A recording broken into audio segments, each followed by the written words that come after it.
Iran, Israel और America के 28 दिनों के इस युद्ध ने दुनिया को पैरों पर खड़ा कर दिया है। दुनिया भर के कई ऐसे देश हैं जहां तेल के लिए और गैस के लिए हाहाकार मचा हुआ है। लेकिन इस पूरे युद्ध में सबसे ज़्यादा नुकसान किसको हुआ, सबसे ज़्यादा फायदा किसको हुआ और सबसे ज़्यादा घाटा किसको हुआ, वो आपको समझ में आ जाएगा।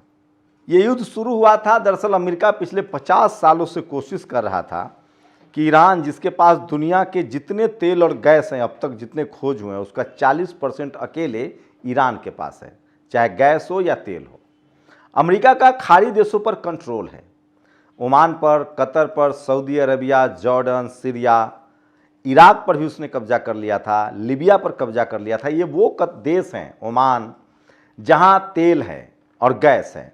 इन देशों पर अमेरिका का कब्जा था और इसी कब्जे की वजह से पिछले 50 सालों से आप देखेंगे तो अमेरिका दुनिया की सबसे अमीर देश बना हुआ था, उसकी इकॉनमी सबसे ज़्यादा थी और वो चाहता था, उसका एक सपना था। उसने वेनेजुएला में भी, अगर आप लैटिन अमेरिकी देशों की बात करें तो वेनेजुएला में सबसे ज़्यादा उसके बाद तेल है।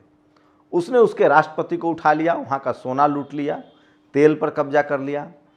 अब अमेरिका की कोशिश थी कि ईरान पर बस कब्जा हो जाए, उसके बाद दुनिया के सारे तेल और गैस का भंडार का वो मालिक होगा और सबका व्यापार डॉलर में होगा। यही सपना था और इस सपने को पूरा करने के लिए वो रोज़ एक बहाने ढूंढता था।